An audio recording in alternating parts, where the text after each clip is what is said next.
말씀 오늘은 사도행전 1장 9절에서부터 봅시다. 사도행전 1장 9절에서 봅니다.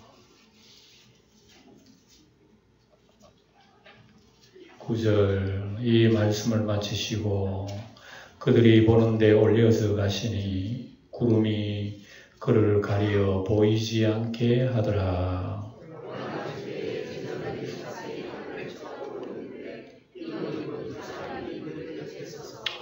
이르되 갈릴리 사람들아 어찌하여 서서 하늘을 쳐다보느냐. 너희 가운데서 하늘로 올려지신 이 예수는 하늘로 가심을 본 그대로 오시리라 하였느니라.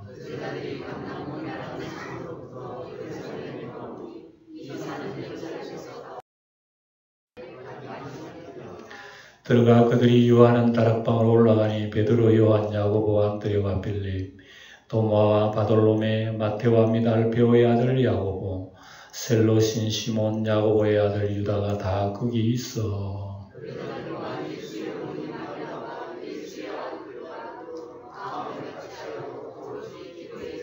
아멘. 자, 오늘 우리 이 말씀을 마치시고 그들이 보는데 올려서 가시니 구름이 그를 가려 보이지 않게 하더라. 예수님의 부활 성천 하시기 전에 제자들에게 몇 가지 말씀하시고 오늘은 예수님의 성천의 의미가 뭔가 쭉 살펴보도록 합시다. 예수님 왜 성천하셨죠? 이유가 뭐죠? 첫째로 부활 후 40일 동안 제자들의 영적인 자세를 바로잡아줍니다. 성령의 권능과 정의를 약속하고 성천하십니다. 그러니까 예수님이 육신으로 계실 때는 제자들이 하나님의 아침에도 제가 때라 그랬죠. 하나님의 때가 있습니다. 예수님 육신으로 계실 때가 있고 하늘로 올리우실 때가 있는 거예요. 예수님의 형제들도 예수님을 믿지 못하는 때가 있고 성령을 받아 예수님의 이름을 위하여 순교당하는 때가 있는 거예요.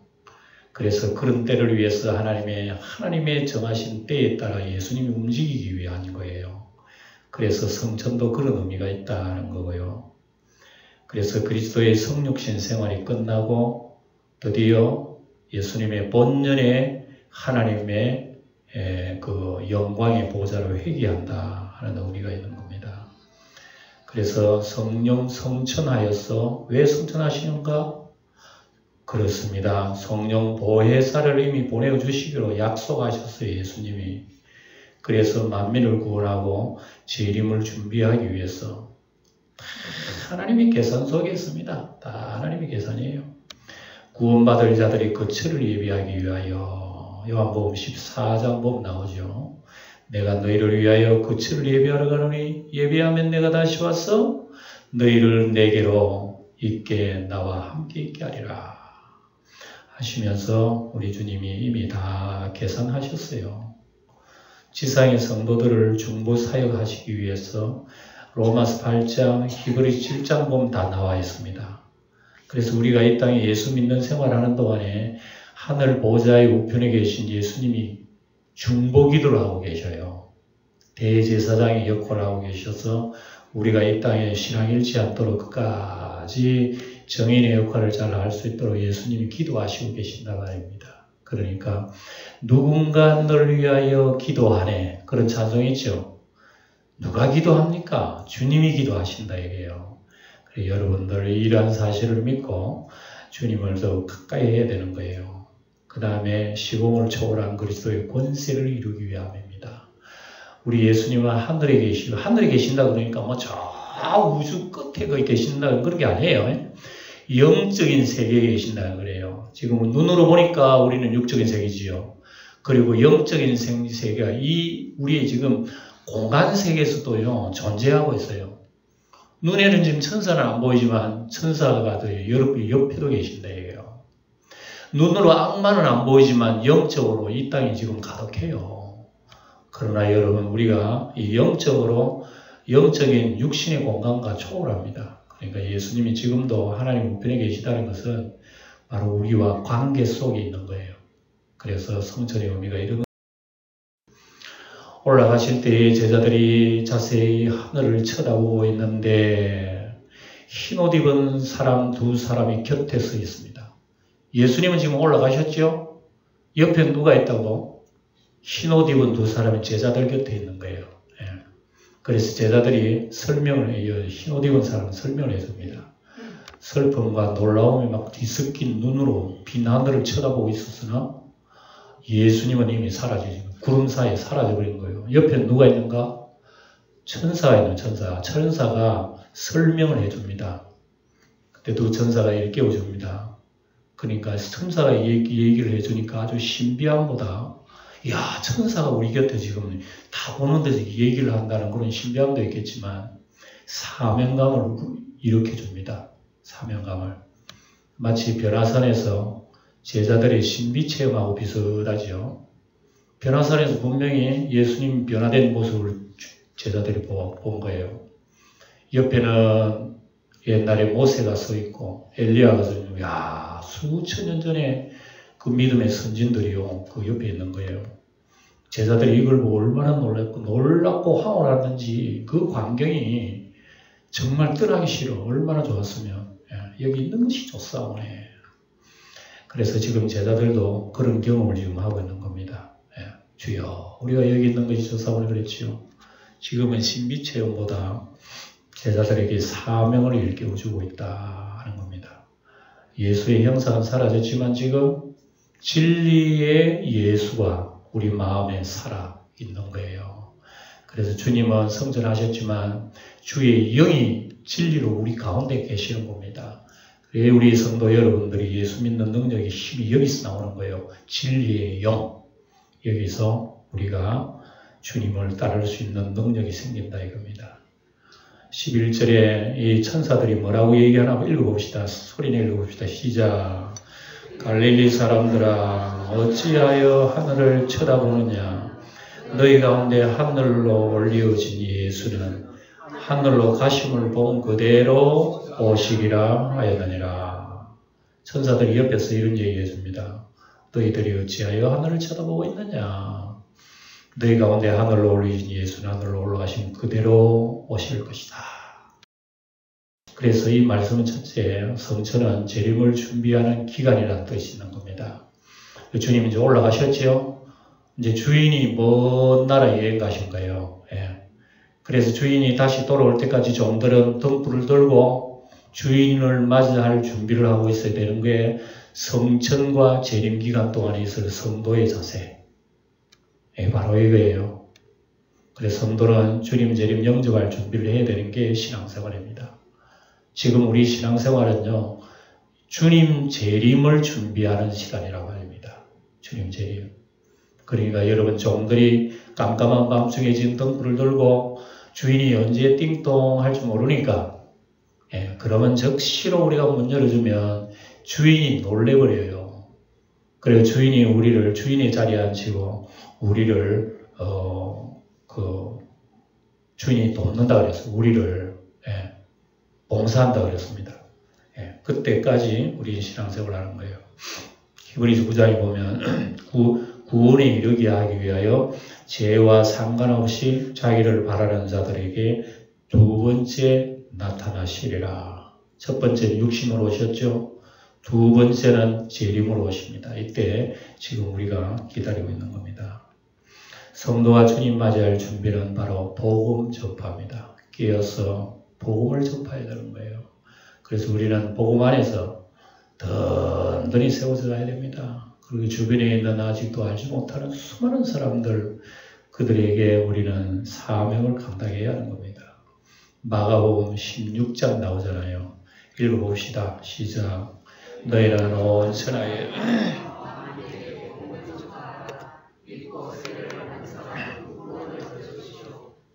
믿지 않는 사람은 정죄를 받으리라. 믿는 사람은 뭘 받는다? 구원받는다. 믿지 않는 사람은 죄가 해결되지 못했기 때문에 그 죄에 대해서 응당한 심판을 받아요. 구원이란 뭔가 죄 사함이 구원이에요. 그래서 우리 인간은 누구나 다 죄를 가지고 있기 때문에 그걸 사함받아야 돼요. 그거 해결하지 못하면은 그걸 여러분 우리가 육신을 떠나서 받아야 되기 때문에 멸망. 이게 여러분 우리 인간이 처음부터 선악과 따먹고 하나님 거역한 인간의 근본죄입니다. 이게 인간생이 불행이 바로 그거 아닙니까? 그리고 이제 제자들이 내려옵니다. 감람원이라 하는 산으로부터 예루살렘으로 돌아왔습니다. 사진을 보면 저 오른쪽 위에 감람산입니다. 그러면 중간에 기드론 골짜기 쭉 이렇게 물 흐르는 골짜기 있어요. 멀지 않습니다. 저도 가보니까 여기서 여기 뚜껑바위처럼 여기 저까지예요. 그 위에서 보여요. 그래서 다윗 성에서 예루살렘 성에 저 내려다보면 고함치면 들려요. 저까지. 그러니까 예루살렘이 가까워 그날의 안식이기 때문에 안식일 가기 알맞은 길이라. 왜 이렇게 기록이 되었을까요? 이것은 안식일이 오래 걷는 것도 금지입니다. 유다 사람들은 안식일날 길 오래 걷는 것도 일하는 거예요. 안식일을 일하지 말아요. 그것도 안식일 법하는 겁니다. 자기네들끼리 정한 게 있어요. 바리새법에 의하면 2,000규빗 이내에 허용합니다. 2,000규빗 하루에 1km 안 걸으면 돼. 1km 넘으면 안식일 법하는 거 참 그런 법이 어디 있어. 이거는 여러분 하나님의 뜻에 반하는 거예요. 그래서 이런 법에 매여 가지고 진리를 보지 못하잖아요. 이게 문제입니다. 이런 종교 형식을 매는 거. 이들이 다 내려왔습니다.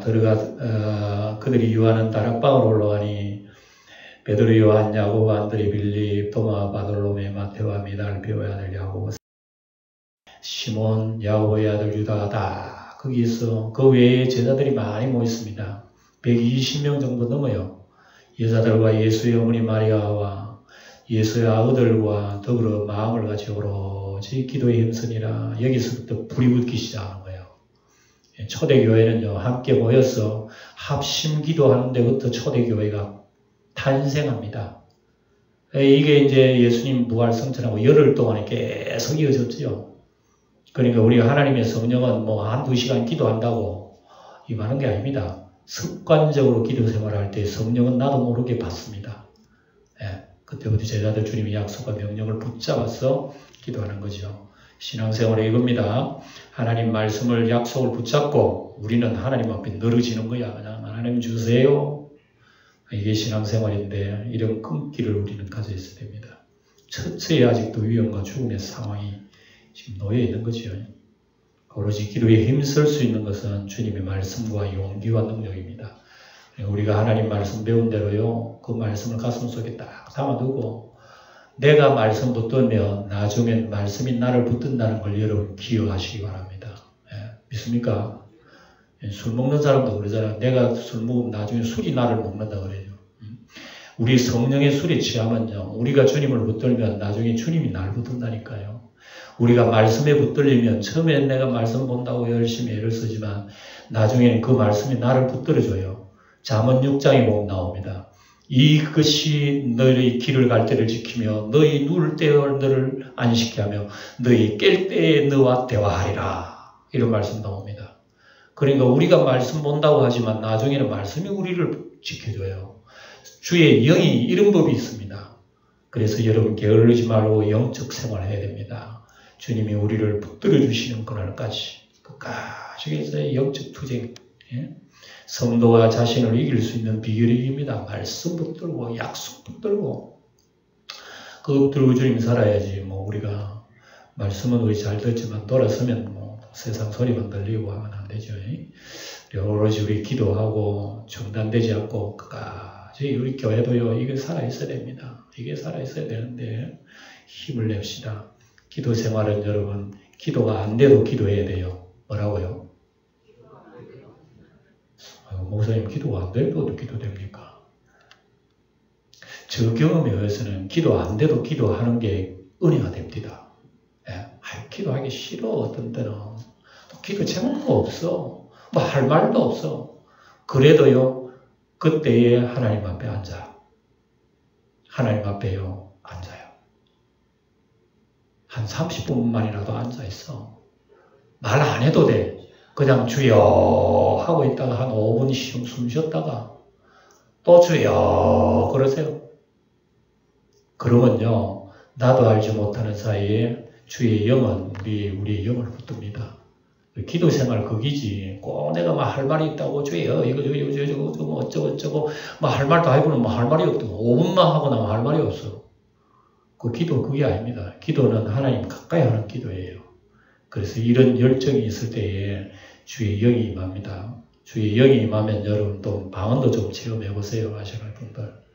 영이 임하면요, 여러분들 놀라운 체험을 주시고 은혜 주시고 능력 주시고요, 기쁨 주시고 평안 주십니다. 우리가 주님 근성으로 주님 하지 말고 진짜 주님하고 내하고 한번 맞닥뜨려 보시라니까. 이렇게 체험하면 우리가 굉장한 능력이 있어요. 오늘 이런 것이 회복돼야 돼요. 예?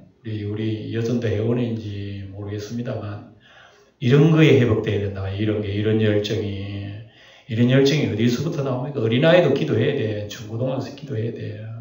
어린아이들도 막 붙들고 주님이라 해야 돼. 이거 없으면요, 우리 신앙생활이요, 전부 다 영혼 빠진, 기름 빠진 자동차다니까 소용없어. 이런 게 살아있어. 모인 무리의 수가 약 얼마나 된다고? 120명이나 되더라. 그 좁은 바가 다락방에 120명이 앉았으니까 여러분 정말 꼼짝도 못할 거야. 꽉 앉았어요. 베드로가 그 형제들 가운데 이래서 설교를 합니다. 먼저 베드로가 이렇게 시급한 문제를 제시합니다. 하나가 빠진 12사도 숫자를 채우는 일입니다. 12사도 중에서 하나 누가 죽었어요? 가룟 유다 죽었기 때문에 이 숫자를 채우는 의미를 두고 있어요. 형제들아, 성령이 다윗의 입을 통하여 예수 잡는 자들이 길잡이가 된 유다를 가리켜. 참 불행합니다. 예수님이 제자인데 어째 예수 잡는 길잡이가 되어버렸느냐. 미리 말씀한 성경이 응하였으니, 그러니까 유다가 예수를 배반하겠다는 이것은요, 옛날에 선지자들이 기록한 거야. 놀랍잖아요. 그러니까 여러분, 하나님이 때가 있는 거라 말입니다. 가룟 유다의 배신도 그리스도의 고난의 일부라고 설명하는 겁니다. 그리스도의 고난이 무슨 대제사장 종교 지도자들이 예수님이 십자가에 못 박은 줄 알지만 거기에서 도움을 준 사람은 자기 제자라니까. 참, 그래서 예수님은요, 겉으로도 찔리고 안으로도 찔리는 거예요. 예수님의 십자가의 죽음은 총체적입니다. 외부에서도 찔리고 내부에서도 찔리는 거죠. 완전한 죽음이에요. 예언이 응하였으니 동요하지 말아라. 하나님을 의지해라. 다 예언입니다. 예언. 다른 이들도 배신하였지만 가룟 유다만 왜 떨어져 나간 이유가 뭘까? 이건 성경에 이렇게 얘기합니다. 하나님의 섭리 속에 있는 비밀입니다.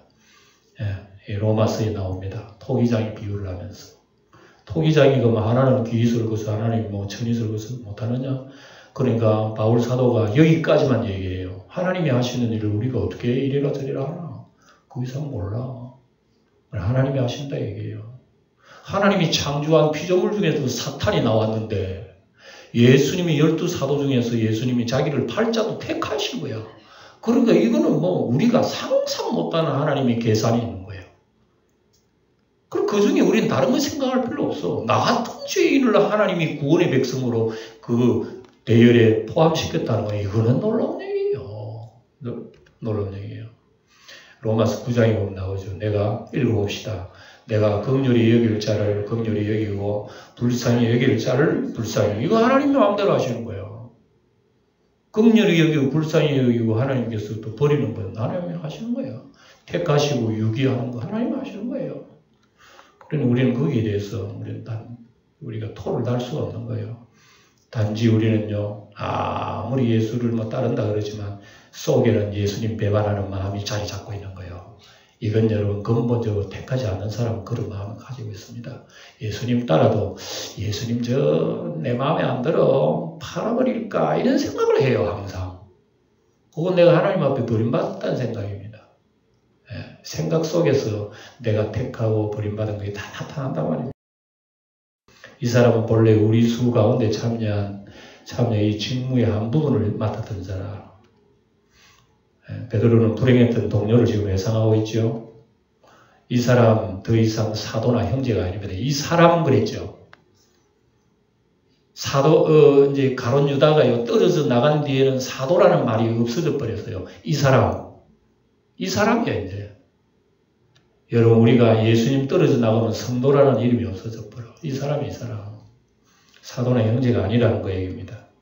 거룩한 정부를 물질과 명예로 바꿔버리는 배신자로 타락해버린 거예요.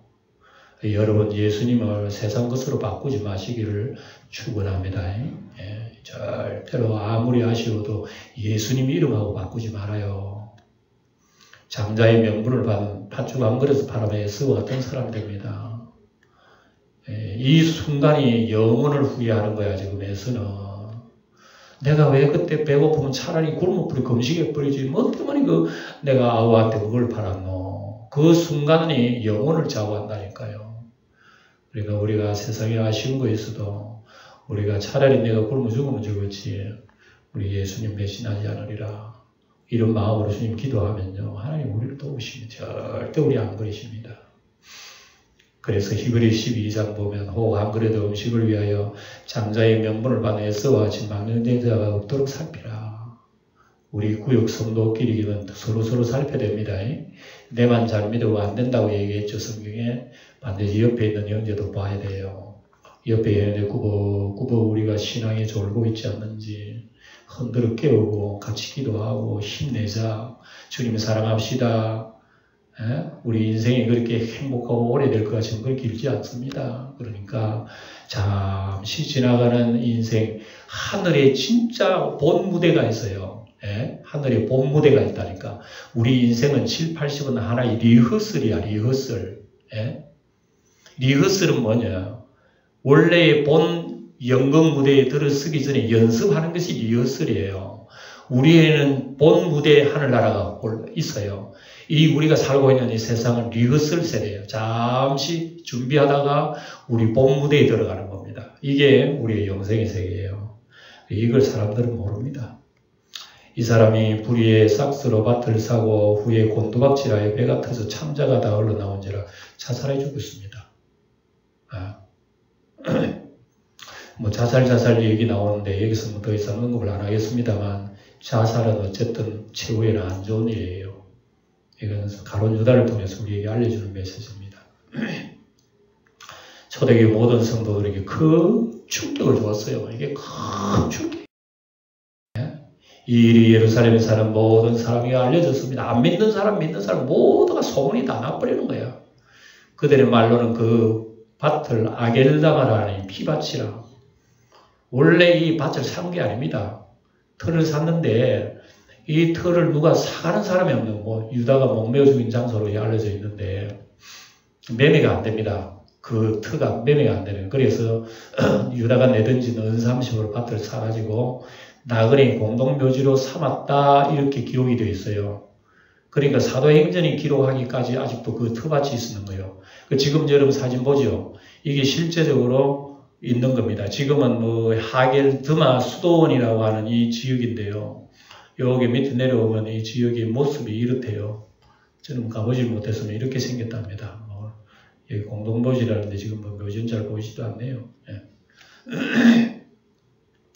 이게 다 시편에 기록된 예언입니다. 기록하였을 때 그의 거처를 황폐하게 하시며 그의 거하는 자가 없게 하소서 하였고, 또 이랬을 때 그의 직분을 타인이 취하게 하소서 빼앗겨버린 거예요. 내가 하나님의 사도가 된 것에 대해 그게 다른 사람 빼앗겨버렸단 말입니다. 시편 62편, 109편, 69편 다 예언이 되어 있어요. 희한하잖아요. 가룟 유다 나기 전에 수백 년 전에 이런 것이 예언이 되어 있어요. 유다의 직분이 타인이 취하게 된다는 것까지 다 계산이 되어 있는 거예요. 도대체 이거 누가 계산합니까? 하나님의 때가 있는 거예요. 그래서 예수님이 이 때를 맞춰서 세상에 오신 거란 말입니다. 우리의 신앙생활도 바로 이러한 모습이어야 한다는 겁니다. 주님의 고난과 죽으심은 다 하나님의 섭리입니다. 성경 전체, 사도행전의 전체가 예언의 흐름이에요. 예언. 성경이 이미 다 얘기한 거야. 성경 말씀은 하나님의 계획과 섭리가 기록된 예언의 말씀입니다. 구원은 하나님의 예정과 계획대로 다 그대로 이루어질 거예요. 이러함으로 요한의 세례로부터 우리 가운데 올려져 가신 날까지 예수께서 우리 가운데 출입하실 때에 가룟 유다의 직분을 대신할 자격을 뽑는다. 누가 가룟 유다 대신하지?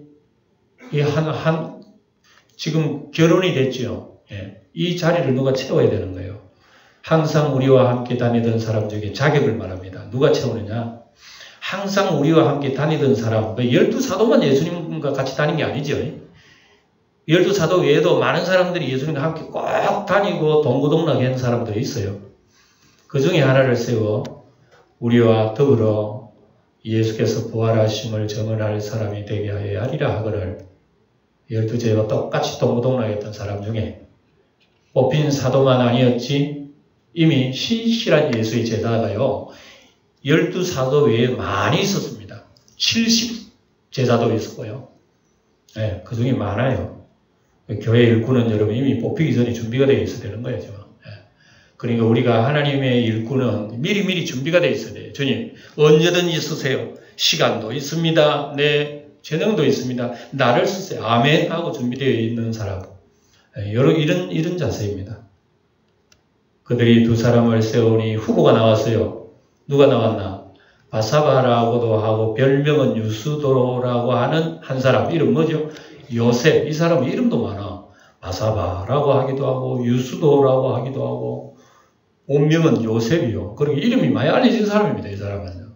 또 한 사람은 뭐라고요? 마띠아예요. 예, 마띠아는 뭐 별명도 없어. 그래서 누가 보더라도 별명이 많고 이름 맞는 이 사람은 한번 뽑힐 것 같은 생각이 들었어요. 그런데 이 세 가지 이름을 사람 요셉이 더 알려진 듯 합니다만 그러면 왜 가룟 유다 뽑기 전에 이런 사람을 안 뽑았지? 가룟 유다를 왜 뽑고 이런 사람 뽑지 않지? 마치 바로왕이 진노의 그릇 택한 것 같습니다. 하나님 섭리이기 때문에 그래요. 그래서 내가 너를 세웠으면 나의 능력을 내게 보이고 내 이름을 원천하에 전파되게 하라 했습니다. 바로왕도 하나님 택한 거예요. 예? 저 북한의 김일성이도 여러분 하나님 택한 겁니다. 이 권세는 사람들이 마음대로 하는 거 자기도 못하고 사람도 못해요. 예, 하나님이 하시는 거예요. 이런 뜻이 있습니다. 그들이 기도합니다. 이르되 무사람이 알라 하시는 주여 이 두 사람 중에 누가 주님께 택하신 바가 되어 사도들을 택하시는 전적으로 주님의 주권이에요. 그래서 일단 주님 앞에 맡겨봅니다. 하나님이 두 사람의 후보가 있는데 누가 주님이 택한 그릇이 되겠습니까? 기도를 하는 거예요. 그래서 봉사하고 사도의 직무를 대신할 자를 보이시옵소서. 유다는 이 직무를 버리고 제 곳으로 갔습니다. 이렇게 기도합니다. 결과적으로 직분 명예가 내세의 영광을 보장하지 못한다는 걸 알 수 있죠. 직분 영광이 여러 가지 다입니다. 그거는 우리에게는 이 땅에 주님의 일을 할 뿐이지 제 곳으로 가ப்பு는 끝나버린 거예요. 그래서 신앙생활은 절대 외모가 아닙니다. 경력이 아니에요. 겉모양이 아니란 말입니다. 내면적인 거예요. 주님이 바라보는 영적인 거란 말입니다. 그걸 기준 제비를 뽑았습니다. 누가 얻었어? 마띠아를 뽑았습니다. 그가 11사도의 수에 들어가게 된 것입니다. 네. 그러니까 이거 왜 꼭 12사람을 채워야 되느냐? 이것은 구약에 12지파가 있잖아요. 12지파. 12지파는 결국은 이스라엘 마지막 역사가 흐지부지하게 지파 사상이 사라져버렸어요. 그래서 이스라엘을 유단 나라라 그래요. 지파가 없어졌어. 근데 그 온전한 지파를 온전히 세우는 12, 예수님이 12사도를 세워가지고 하나님의 교회 12라고 하는 이것을 온전하게 세우는데 나중에 요한계시록 보면 24장로 이름이 나오고요. 또 12진주보석, 12기초석, 새 예루살렘 성에 나옵니다. 그래서 하나님의 나라의 건설의 상징적인 수이기 때문에 이렇게 지금 수를 맞추는 겁니다. 예. 그리고 12사도의 숫자의 의미를 우리가 생각해 보면 첫째, 구약의 12지파는 구원의 백성을 상징하는 수입니다. 예. 하나님이 말씀하신 거예요. 그러나 12지파는 포로기 후에 지파의식이 파괴되고 사라져버렸어요. 예수님이 세우신 12사도는 새로운 이스라엘을 세우는 상징입니다. 구약의 이스라엘 12지파가 아니에요. 우리는 여러분, 우리는 예수의 12지파 속에 속한 하나님의 교회의 숫자예요. 12지파는 하나님 교회의 수. 예수의 몸의 숫자라고 합니다. 예. 그래서 예수님이 허물어진 12지파에 새로운 12사도를 세워서 하나님의 나라를 세우는 어떤 숫자적인 상징이지, 예, 이건 꼭 12라고 하는 그것에 어떤 맞추는 것이 아닙니다. 그래서 구약에 무너진 그런 이스라엘 지파의 공동체를 신약의 예수님 나라를 세우는 참 12 사도, 하나님 나라를 세우는 12를 그렇게 의미적으로 우리에게 생각해 주게 하는 겁니다. 새 예루살렘 성전 12기초석 12진주문, 이건 여러분 계시록이 나오는 겁니다. 완성된 구원의 나라를 상징하는 거예요. 예. 사방 여러분 세 문이 3, 4, 12 딱 세 문.